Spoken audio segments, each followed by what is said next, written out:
I mean, I definitely agree that I think that, the righteous anger that you're talking about is very important and something that's, a central focus of any mass movement. I think that, figuring out how to channel and sustain that, how to build momentum, particularly when political conditions aren't ideally amenable to it, is, a really important question that people should debate and talk about. I think that Brianna's case for the floor vote is really compelling. Frankly, more compelling than I'd seen it articulated anywhere else. And I think that it does seem like there are some upsides, but I guess I have to disagree. I don't feel like it is movement based. I mean, I think that one of my big problems with it is, and I'd say, like, I really didn't know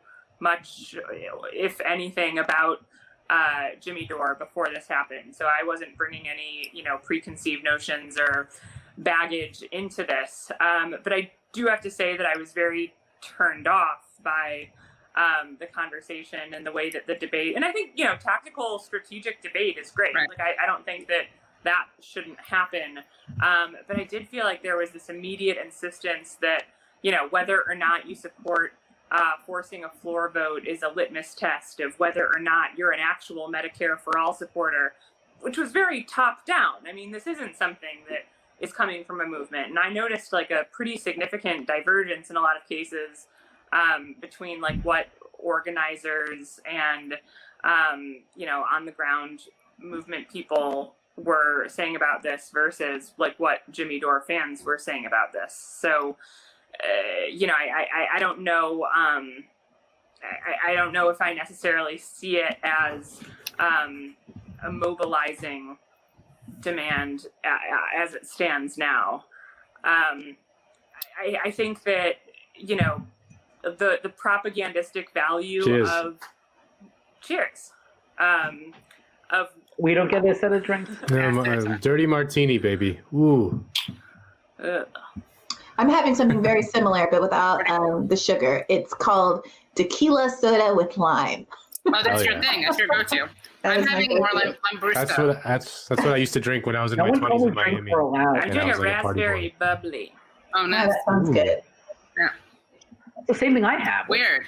What? Have you ever seen them in the same room together before? I don't think. I think this is all a ruse. It's all so easily derailed. Natalie, I'm sorry. Sorry. Yeah. Yes, Natalie, this is. No, I was basically done. I think that I think that the propagandistic value that people think there will be in a floor vote, I think will actually be pretty limited, has the potential to backfire, and that we can figure out a way to expose the Democrats who don't support Medicare for all and to push the ball forward on this in ways that are somewhat different. Can we talk a little bit about what the backfiring looks like? Because I think that's one of the reasons that I don't know that this will work. I don't know that it, I have no idea what the outcome would be. But from my perspective, the downside is so limited that it's almost irresponsible not to do it. So I'd like to, if we can, have a conversation about what you anticipate the downside being, because I've heard people say this is going to end the squad's careers. But I don't see anybody in Rashida Tlaib's district or AOC's district stop being in love with these people because they fought for Medicare for all and embarrassed Nancy Pelosi in the process. Yeah, I mean, that's really not an argument that I think is too salient or that I was making. I think that for me, the bigger issue is like, I think the best version of this, it going, without a hitch at all, is pretty much just a blip. To change the rules, to not have it go through committee and have Pelosi bring it out, that tends to be a 15-minute vote with like a little bit of debate on either side. So you'd be giving debate time to the opposition and giving them their stage time for their key fave too. I think that the performative value of forcing a vote that would ultimately be a big loss doesn't necessarily play into the movement's favor. I mean, we're talking about this will fail in the House around 300 to 100 as things stand now, or, give or take on, I can't remember what the specific numbers are. 118, I believe, co-sponsored at least. And ASU's argument is all the co-sponsors are in fact supportive of the bill and would purportedly all vote for it. Although there's, Jimmy's argument is that a lot of people will performatively co-sponsor a bill knowing that they don't actually have to vote. Well, they'd probably vote if they know it's going to lose. They'll vote for it. Yeah, performative co-sponsorship will equate to performative voting as long as nothing's actually passing. I mean, if anything, if you're trying to expose the Democrats who don't support it, the people who are voting for it when they know it won't pass will almost get, a free pass. Like they'll get more cover than they would have otherwise. Right, but that's just my argument for it being 118 people. But if it's not 118 people, that does then start to make Jimmy's argument that you are exposing people on some level. And I also do think one of the points I make in the article is that votes tend to follow you in a way that I've never seen co-sponsorships follow you. And Joe Biden has to keep defending the crime bill vote. Bernie Sanders has to keep defending the crime bill vote. Bernie Sanders has to keep unfairly, by the way. But it is what it is. Yeah. The assault rifle vote, and there's a lack of nuance, as we know. There's a very different history to Joe Biden and Bernie Sanders supporting these things, but it gets collapsed in the public sphere in a way that people have to deal with, people have to reckon with. And so Kamala had to defend the Green New Deal sponsorship or whatever. I remember that. Yeah, and no one voted for her. No. In the general election, like in the debates and all that stuff. That was an issue that came up again and again. That's true. For her. That's true. I mean, it's true. And then she had to pretend not to support it or whatever. But I mean, it's sponsorship. And her Medicare for All co-sponsorship in the Senate. The nice thing about it was a debate. It was a debate. Sorry, that's my impersonation. I guess one thing I'd throw in there is just, I do think that there is, in response to the question of what is there to lose, I guess, I do think losing votes, losing referendums sometimes can set movements back sometimes or reveal weaknesses. And so that would be just another thing I'd put out here. I haven't, to be honest, been very engaged in this debate on this specific issue on Twitter or elsewhere. I did read your article though, but I do think there is something to be said for that, right? That you want to demonstrate strength, you want to demonstrate that you have the capacity to win, and a stinging defeat of the sort that seems that may be likely even. What does that say about where we stand, and how would that be used, and sort of the rhetorical value of that for the anti-Medicare for all crowd?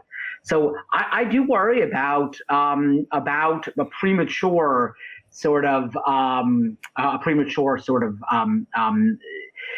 approach that could get set back. I agree with Natalie. I think that I did like your piece a lot, and I think it did make a strong version of this argument. But that is my concern. I also just do worry about centering sort of parliamentarism too much in the discussion of what comes next. And I understand it's not either or, and it can be and as you put it. But I do think we should not center those kinds of parliamentary tactics given where we stand now.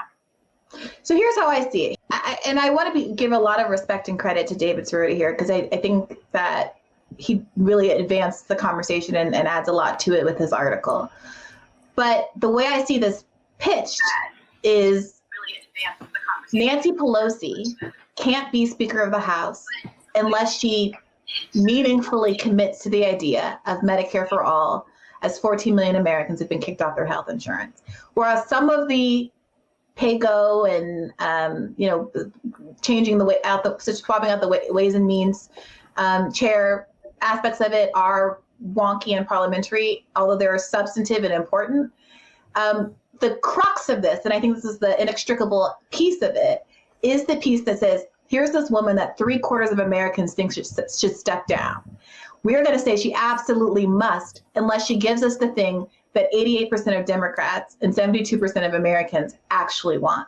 I have a really hard time seeing that not be an appealing headline, if not for everyone, if at least for the right, who is obviously very eager to criticize her for reasons that are good reasons and bad reasons. And moreover, I'm really, we don't know what media effect or what the media outcome of this will be, but we have some control over that. And so one of the things that frustrates me about the left sometimes is that I think that in a rush to feel like the adult and very serious person in a room, which I understand because there's so much of what we fight for that we're ridiculed for being juvenile, nerds in our parents' basements who aren't real and all the stuff that they said about Bernie supporters, right? But sometimes I think that we can be rushed to seem like the serious person in the room and say, well, that's unlikely to happen, therefore I think that we shouldn't do it. Whereas if we really were as movement oriented as we claim to be, the question would be, this is going to be hard. What can we do to advance this interest? Who can I get on the phone? What movement leaders do I know? Are people invested in doing this? What are their priorities? What other demands should we be adding in order to get buy-in from other kinds of groups? And I wish, frankly, that we were spending more time as a community having those conversations instead of having all the conversations in the world about all the ways that this is unlikely to come to pass. Because again, this is an organic moment that has sparked interest and fight in a whole group of people who feel so demoralized in the wake of Bernie Sanders. And I would be willing to hear if someone has another moment that they think would be ripe to exploit and advance the Medicare for all argument, I'm all for it. But what I know is that we were in a historic moment in terms of a health crisis and an economic crisis and a health insurance crisis. And I don't see that, hopefully, God willing, I don't see that coming around again just in a predictable way. And also, I don't necessarily see us having any influence in the House in 2 years if trends persist and we actually lose it in 2 years under Joe Biden with his nothing will fundamentally change candidacy. Look, I think, I think we agree on we all agree on sort of the big overarching, issues here, right? I mean, everything you just outlined in terms of the issues, the stakes, the crisis, all these things we're all on board for. And we're all in agreement that we should take every opportunity, I was saying this sort of, I think before you came on, that we should take every opportunity we have to push this into the national stage, to make this an issue, push this into American living rooms, on TV, get the headlines we can. So, I mean, we can sort of talk more about this specific tactic, but I don't know. I don't know how much more there is to get out of it, because I think that the big picture is that I do still continue to worry about what a loss looks like. But I completely agree. We need to use this moment in every way we can to push Medicare for all into the headlines and into the into the discourse. Do you want to talk through a loss? Sorry, go ahead. I do want to talk to the loss because I think I don't have any particular strong opinions on any of this. I honestly, the maneuver struck me as like complex and something that I don't remember anything like this kind of happening in recent history, at least that I could point to. That's how I usually kind of think of things in that way. And I didn't have any particularly strong opinion on it, but I do think that public opinion is kind of a funny thing, and sometimes it's hard to predict how certain phenomena in sort of leadership and in the media or whatever are going to affect public opinion. And sometimes things become kind of obvious post facto, like something happens in some sort of vote or whatever, and then public opinion flows from that. And some like gay marriage is like a good example of that, where kind of there was all these kind of insidery things that happened through the courts, and then it just kind of became law, and then everyone just kind of like, oh yeah, well of course we support gay marriage, and now it's like it's impossible for public opinion to shift backwards on that. Other times public opinion kind of moves this kind of thing forward, and so I think it's hard to predict how that works. And I think there's always a potential that if there is a loss, it becomes all of a sudden or a big loss, it becomes all of a sudden a cudgel in the opposite direction of what you're talking about with the vote that gets attached to your back. Is like, we voted on this and you lost. Sorry, bye. That becomes kind of conventional wisdom. And I don't know that that's going to happen or anything like that. I'm just saying that I could see a world in which that happened. I just want to say one thing. We're going to bring in Ben Burgess, But I want to say just one thing, because I tend to agree a lot with I don't even want to call it Bree's position. I don't want to call it Jimmy's position. Like, I want to call it the Medicare forced, the Medicare non-affirmative consent position.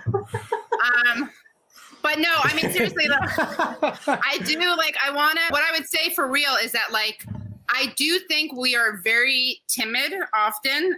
And I think that what we do have with this moment is we have a real ability to frame it so that if we know it's not going to pass, right, we go in there and we say, this is what we're doing.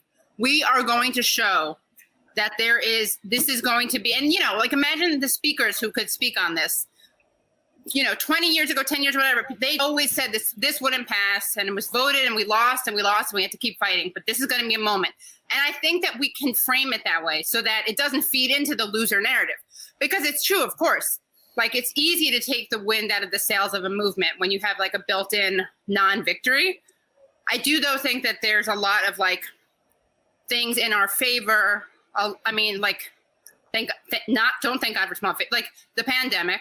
The fact that Biden is not doing jack shit and won't do jack shit. And honestly, if we need to take this moment to, like, siphon away from him to show people what not to do, because I mean, look, not to sound like reckless, but, like, we're not winning. And again, like, if other people have a plan, they're like, do this instead of that.